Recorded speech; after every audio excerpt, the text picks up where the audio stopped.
Viridian, the Green Guide, written by Clouds. Read by Distracted by Books. Chapter 95, Transformation. Are you sure you're okay to be out here tonight? Tensei had always been too caring for his own good, but a lot of the time Shota just wished he'd just let things go. You did just survive a major villain attack, 3 days ago? And I know that Mike took a couple personal days because of everything, so don't you dare try to tell me it's illogical to take some time off. I'm fine, he grumbled. My injuries were mostly superficial, and Recovery Girl already gave me the all clear. Tensei gave him a look. That's not what I meant, and you know it. Not all scars are physical, Shota, you know that. Instinctively, Shota reached up to run his thumb along the new scar on his face. Considering the way Shigaraki's hand had touched him, it was honestly only sheer luck that the disintegration hadn't reached the eye itself. With a 5-point contact quirk, Shota had expected the fingerprints to be much more distinct, but the cracks in the skin had branched outward and connected them into an almost semicircle shape where the skin and part of the muscle had flaked away before he had managed to activate his quirk and stop the damage. It was definitely ugly and impossible to hide, but Shota had never cared much about aesthetics anyway. Plus, his scar was nothing in comparison to the changes that Kurogiri had gone through. I'm fine, Shota repeated. Maybe if he said it enough, he'd be able to convince himself, too. It's illogical to worry about that until we have confirmation that it actually was him at the attack. Tensei rolled his eyes. I don't know if you just haven't been paying attention, Sho, but humans aren't exactly logical. And you heard the description your witness gave of what Kurogiri looked like before the experiments. It's him. You know it is. It's a strong possibility, Shota admitted, but why would the villain factory keep him captive for so long? It's been 10 years, Tensei. It just doesn't make any sense. Maybe his quirk was just too good to pass up, Tensei shrugged. But he's alive. That's better than we ever expected, right? We probably even have a chance to get our friend back. Don't hold your breath, Shota interrupted. You weren't at the USJ. You didn't see him attacking the students. Even if he is Shirakumo on some level, he's firmly on the side of the villains. I guess you're right, Tensei groaned. I just really wanted our friend back, you know? It'd be so cool. But I guess life's more complicated than that. Isn't it always? Shota was tired. He really wanted a nap, but he knew he'd never be able to sleep with everything that was going through his brain. What he needed right now was to get his mind off everything. And if he was able to check up on a troublesome vigilante while he was at it, all the better. Have you seen Viridian since the attack? Tensei asked for a moment. Does he even know the details of the attack yet, or are we just letting him get whatever's on the news for now? Officially, no one's talked to him. Shota scowled. Unofficially, he probably knows just as much as we do at this point, if not more. I found out yesterday that Kachan has been meeting him behind my back. Tensei looked like he was trying not to laugh. Well, you gotta give the kid points for taking initiative. Shota shot him an exhausted glare. He knows what Viridian's quirk is. Wait, really? Tensei's eyes widened. Why haven't you brought the kid in yet? Is his quirk not on the registry or something? I said that Kachan knew Viridian's quirk, not that he had told me. Shota shook his head in frustration. He absolutely refuses to give me anything except that it's apparently weak. That's all I've got. I mean, you could always threaten to expel him, Tensei suggested. That might get him to talk. Shota raised an eyebrow. Do you really think Kachan is the type to respond well to fear tactics? That made Tensei laugh. Yeah, the kid would probably just double down, wouldn't he? It's all so illogical. Shota huffed. Kachan won't say anything because he feels like he owes Viridian his life. But at the same time, you know that the problem child is probably blaming himself for not being there to stop the USJ attack and might even be suicidal again. Which I could get him help for if I knew who he was. Which I don't, because Kachan won't say anything. Oof. Tensei hissed, that's infuriating. Chota scoffed, that's an understatement. Their comms crackled to life and Rocklock's voice came over the line. Hey, Eraser, are you there? Yeah. Chota rubbed his eyes, grateful for the distraction. What do you want? I just saw your kid running north, Rocklock said. I think he's looking for you. Chota stretched. Thanks for the heads up. I'll go check it out and see what he's doing. Good luck, Rocklock said. The line went dead and Tensei laughed. Seriously, you're gonna need all the luck you can get, though. Kid's getting pretty good. Exactly why he should be a hero, not a vigilante. Chota sighed. Hopefully I'll be able to talk some sense into him this time. Yeah, we both know that's probably not going to happen, Tensei chuckled, but good luck dadding your son into submission. Chota turned to glare at him, but he was already gone, so he just sighed and ran to find Viridian. At least the kid was alive, which meant that he was doing well enough to not do anything drastic. But still, therapy would be a massive improvement. Viridian found him first. Eraserhead, wait up! Chota stopped as the kid ran up to him. Problem child? I'm really sorry I wasn't there to help your students, Eraser. The kid's eyes were screwed up with tears and both of his hands were fisted into balls at his sides. I should have figured out that the villains were attacking and helped stop them. I'm really, really sorry. It's not your fault, kid. Chota gave a frustrated sigh. Even with forewarning of the attack, we still weren't able to prevent it. Don't beat yourself up for villains being villains. But Viridian hunched in on himself for a moment before getting a determined look in his eyes and straightened up. I'll make up for it. I promise. Kid. Chota groaned. You don't have to. Is that another packet? You spent the past few days digging into things you weren't supposed to, didn't you? Maybe? Viridian flashed him a guilty smile. But it'll help, won't it? Chota glared at him. That remains to be seen. I'd really rather you did things like this with proper supervision. You know, like the kind you'd get in the Vigilante Rehabilitation Program? As expected, Viridian shook his head. I'm not the kind of person you want in that program, Eraserhead. Save the spots for the people who deserve them. Look in the mirror, problem child. Chota deadpanned. Viridian smiled sadly. I'm not who you think I am, Eraserhead. I'm not some powerful vigilante who can swoop in and save the day. I just do what I can, and even that's not enough most of the time. If I wasn't such a failure, the villains wouldn't even have been able to get into the school. UA security is not your responsibility, problem child. Chota groaned. We just weren't prepared for a warp quirk, which wouldn't even have existed if I was actually a good vigilante. Viridian shoved the packet into his hands. Most of those quirks, most of those people, were ones I fought.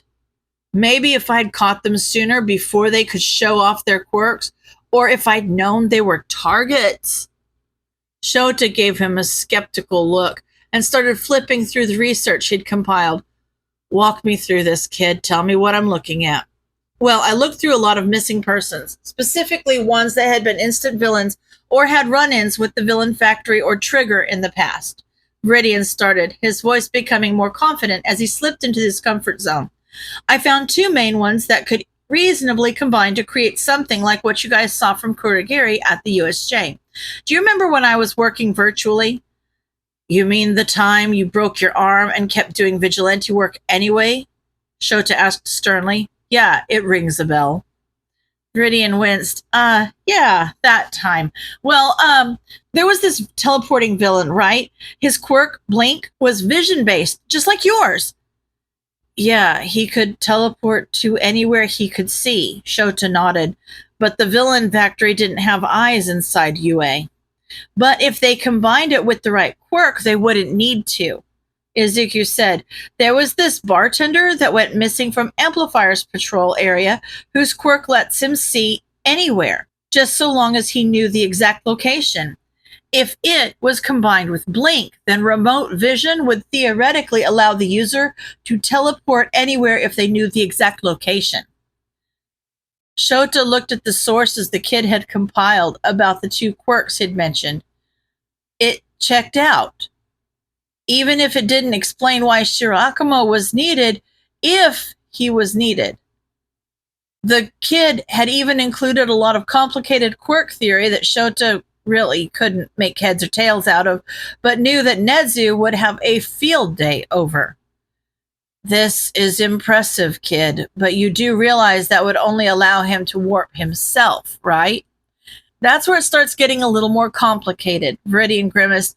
I read a lot about teleportation quirks, and I think I know what happened, but I'm missing a quirk. All right, that's fine. Shota couldn't help slipping into his teacher mindset as he nodded patiently. Tell me what you have so far. Viridian frowned. I'm like 98% sure that they used a quirk called Dark Figuration. When I fought the original holder, he could completely blend into the darkness.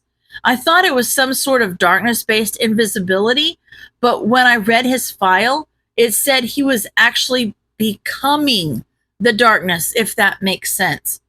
About as much sense as quirks normally do, Shota said, but the warp gates themselves looked fairly dark. What else? Well, that's where I'm kind of stuck. Viridian huffed in frustration. I mean, Kacchan said.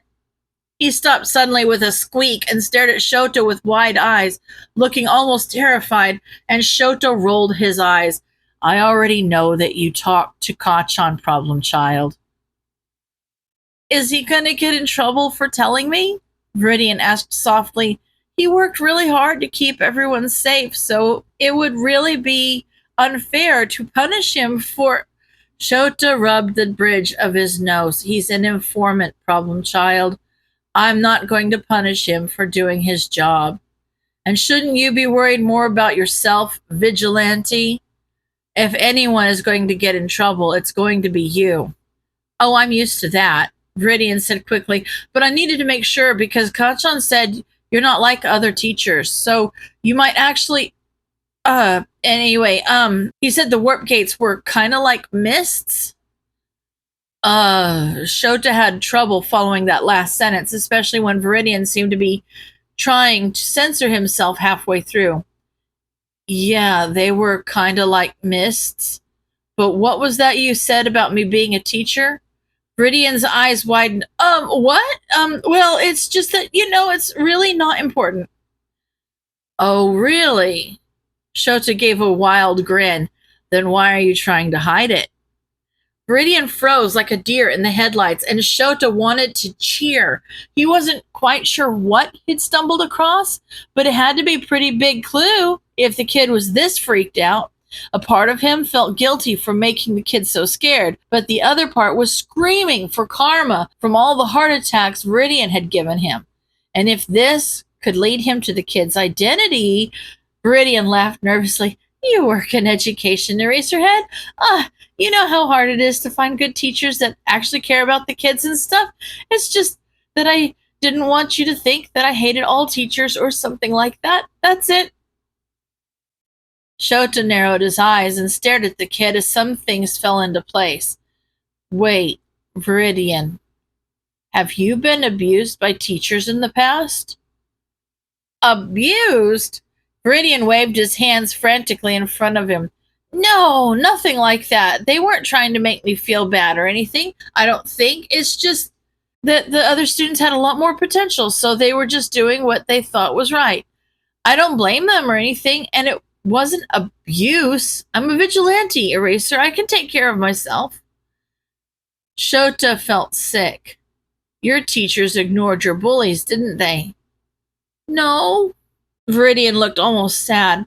They paid a lot of attention to them, actually. It's okay, Eraser. I'm fine. Somehow I don't think we're talking about the same thing. Shota said, teachers should pay attention to all their students, problem child.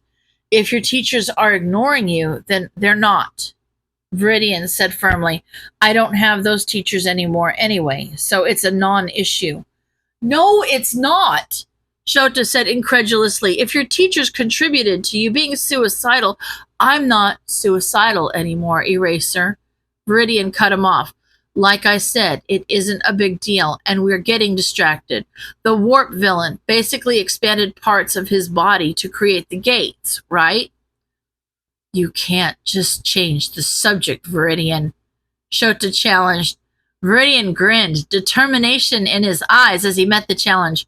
Watch me. Shota tried to argue again, but Viridian just steamrolled over him and refused to let him get a word in. Damn problem child. Anyway, so the warp villain, Viridian started. So dark figuration would have just made his body into darkness, not helped him teleport groups. But from what Kachan told me, Kumo had some sort of mist quirk too. So I did some research. There's still a lot we don't know about quirk transfer, obviously, and quirk combinations, especially because, yeah, but I looked into it and there's a chance that dark figuration changed in reaction to Kumo's quirk. Shota groaned in defeat. I thought that was the whole point. Quirks being transferred and changing in reaction to the new holder to become more powerful.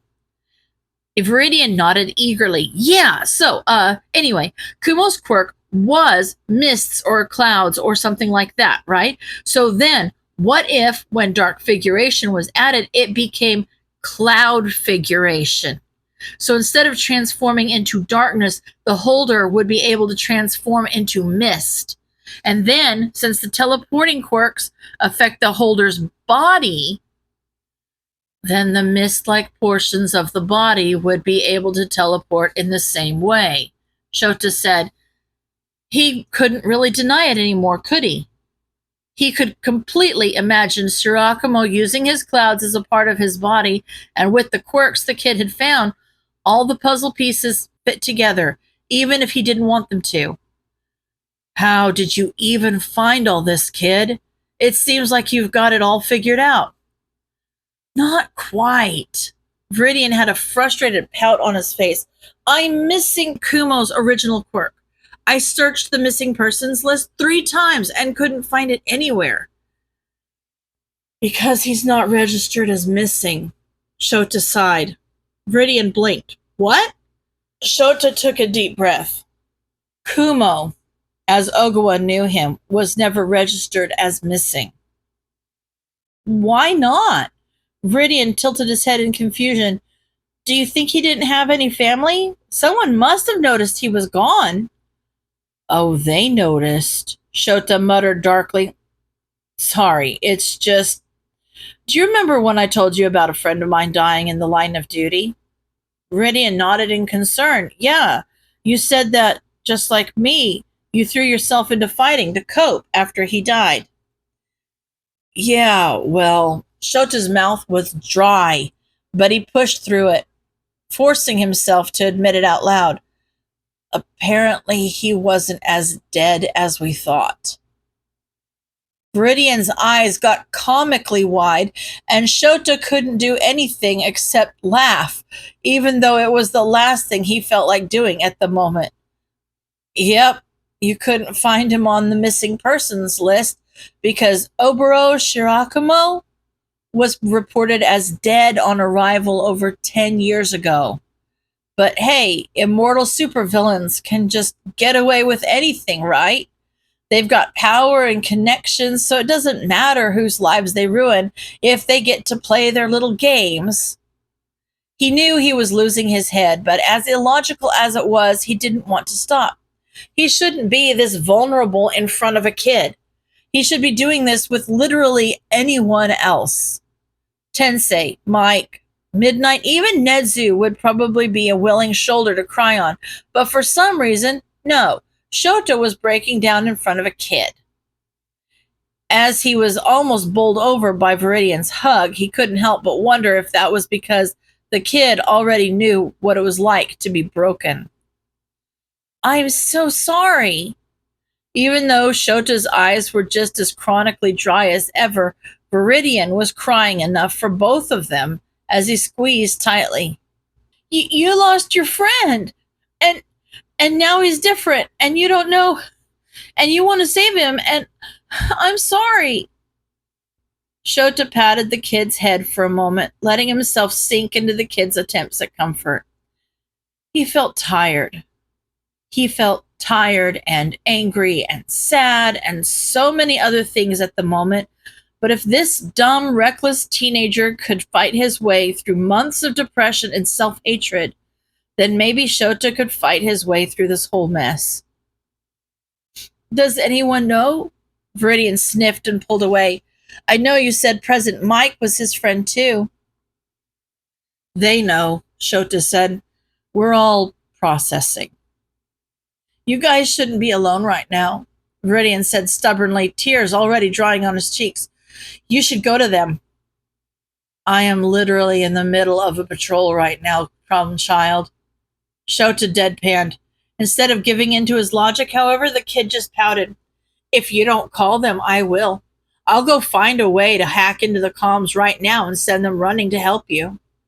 Shota rolled his eyes. "This isn't a villain attack, kid." "No." In a flash, Viridian was across the roof. "But it's still a chance to help people. Say hi to Mike and Midnight when they get here, Eraser." Shota's jaw dropped as he watched the kid disappear between two buildings. Had that kid just... He shook his head and started running. He didn't want to have to deal with Mike's yelling if Viridian reached him first. End of chapter.